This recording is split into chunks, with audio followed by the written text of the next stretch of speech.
नमस्कार साथियों, मैं जुवन कुमार वर्मा आपका इस यूट्यूब चैनल पर बहुत बहुत स्वागत करता हूं। यदि आप हमारे इस चैनल पर नए हैं तो प्लीज़ चैनल को सब्सक्राइब करें, लाइक करें और शेयर करें, क्योंकि इसी प्रकार से जो भी त्रैमासिक के जो पेपर रहेंगे वो आपको इस यूट्यूब चैनल के माध्यम से कंप्लीट ही कराया जाएगा। तो यहाँ पर हम इस यूट्यूब चैनल के माध्यम से कक्षा 9वीं से लगाकर कक्षा 12वीं तक के जितने भी पेपर हैं त्रैमासिक परीक्षा, उन पेपर को यहाँ पर कंप्लीट ही करेंगे। तो ये जो पेपर दिया हुआ है, ये पेपर यहाँ पर है त्रैमासिक परीक्षा 2022-23 का है और कक्षा 10वीं का विज्ञान पेपर है।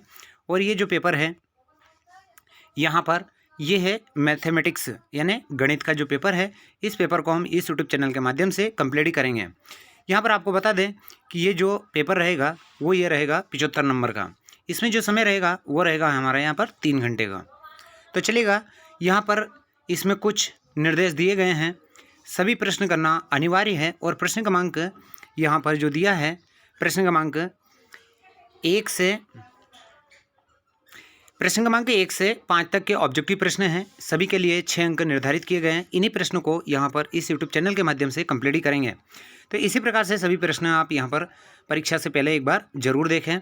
यहाँ पर जो दूसरा प्रश्न रहेगा यानी प्रश्न क्रमांक 1, वो है यहाँ पर सही विकल्प का चयन कीजिएगा। तो चलिए, इन्हीं प्रश्नों को हम यहाँ पर इस यूट्यूब चैनल के माध्यम से कंप्लीट ही करते हैं। चलिएगा, प्रश्न क्रमांक जो दिया है, प्रश्न क्रमांक 6 से 17 तक के लिए प्रत्येक प्रश्न के लिए 2 अंक निर्धारित किया गया है।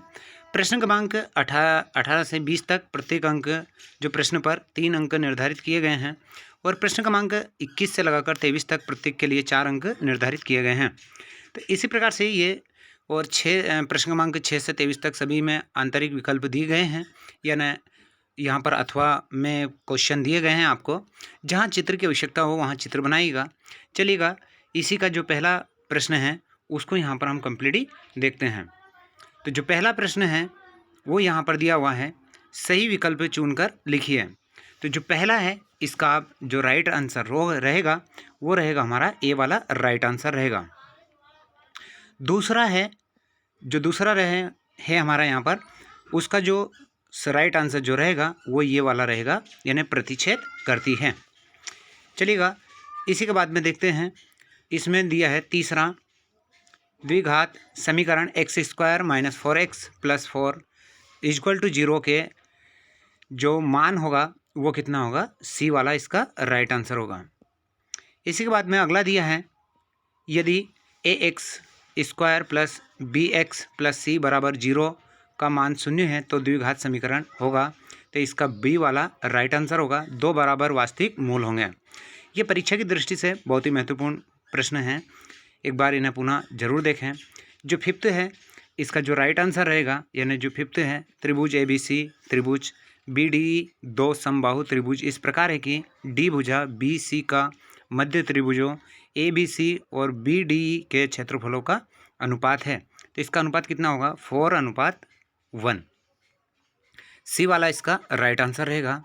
यहाँ पर जो 6 दिया है, बिंदु 0,5 एवं -5,0 के बीच की दूरी होगी, तो इसका राइट आंसर होगा 5√2। ये इसका राइट आंसर होगा। चलिएगा, अब देखते हैं हम यहाँ पर रिक्त स्थानों की पूर्ति कीजिएगा। जो पहला है, 2 बहुपदों का योग खालिस्तान होता है, तो क्या होता है, बहुपद होता है।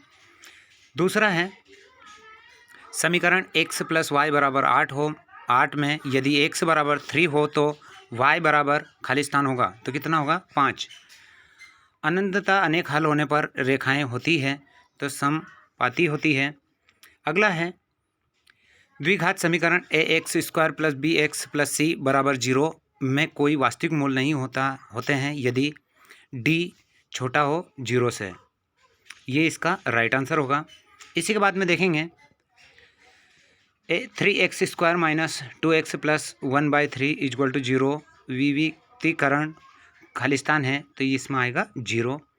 छठा जो दिया है, किसी द्विघात समीकरण के अधिक से अधिक खालिस्तान मूल हो सकते हैं, तो कितने हो सकते हैं, 2। इस प्रकार से थे ये प्रश्न क्रमांक 2। इसी प्रकार से यहाँ पर आपको बता दें, जो सही जोड़ी है, इसमें जो तीसरा प्रश्न है, सही जोड़ी बनाइएगा। इसमें दिया है x अक्ष पर स्थित किसी बिंदु निर्देशांक होते हैं, तो क्या होते हैं, x और 0। y अक्ष पर स्थित किसी बिंदु के निर्देशांक होते हैं, तो इसका क्या आएगा, ई वाला 0 और y। दोनों अक्ष पर स्थित किसी बिंदु के निर्देशांक होते हैं 0 0। तो इस प्रकार से इन सही जोड़ी को भी आप कंप्लीटली देख लीजिएगा कि इस प्रकार से ये सही जोड़ी रहेंगे। चलिएगा अब हम इसमें देखते हैं यहाँ पर जो दूसरा जो प्रश्न क्रमांक 4 है, प्रश्न क्रमांक जो 4 है इसमें दिया है सत्य और असत्य को बताइए। इसमें पहला दिया है किसी दो घात के बहुपद के अधिक से अधिक 2 शून्यांक हो सकते हैं, तो ये क्या रहेगा, हमारा सत्य रहेगा। इसी के बाद में दूसरा है x √x - 1 बराबर 0 में x का मान 0 हो और 1 है, ये क्या है, सत्य। तीसरा है सभी वर्ग समरूप होते हैं, ये क्या होता है, सत्य। समकोण त्रिभुज का क्षेत्रफल 1/2 x आधार x से ऊंचाई होता है, तो यहाँ पर क्या होता है, हमारा सत्य। ये भी क्या रहेगा, हमारा सत्य। इसके बाद में देखेंगे समरूप त्रिभुजों के क्षेत्रफल सदैव बराबर होते हैं, ये क्या होगा, हमारा असत्य। इसी के बाद में ये दिया है 2 4 8 16 खालिस्तान एक समांतर श्रेणी, ये क्या रहेगा, हमारा असत्य रहेगा। अगला दिया है प्रश्न क्रमांक जो 5 है, इसको हम यहाँ पर देखेंगे। प्रश्न क्रमांक जो 5 है इसमें दिया है एक शब्द या एक वाक्य में उत्तर दीजिएगा। चलिए पहले प्रश्न की तरफ बढ़ते हैं और पहला प्रश्न जो दिया है ये जो रहेगा, यदि a b c वास्तविक संख्या है और तब द्विघात समीकरण किस रूप का होगा, तो ax + bx + c बराबर 0। अगला है समांतर श्रेणी के व्यापक रूप का सूत्र लिखिए, तो यहाँ पर एक सूत्र दिया हुआ है, इसको आप कंप्लीटली देख लीजिएगा। तीसरा है श्रेणी 1 2 3 4 5 का समांतर मध्य क्या होगा, ये होगा 3 होगा। चौथे का ये -17 होगा। इस प्रकार से सभी खालिस्तानों को आप एक बार यहाँ पर सत्य असत्य को देख लीजिएगा। इसी के बाद में प्रश्न क्रमांक जो 6 है, जो कि परीक्षा की दृष्टि से बहुत ही महत्वपूर्ण है, इन प्रश्नों को आप एक बार पुनः अवलोकन कर लीजिएगा और अपनी जो किताबें हैं उनसे इन जो प्रश्न हैं इनको कंप्लीटली देखिएगा। और इसी के बाद जो दूसरा या नेक्स्ट वीडियो रहेगा उसमें हम इनके जो ऑब्जेक्टिव जो क्वेश्चन हैं इनके सभी के जो आंसर रहेंगे उनको आपको प्रोवाइड या कंप्लीट कराते रहेंगे। तो इसी के साथ जय हिंद, जय भारत।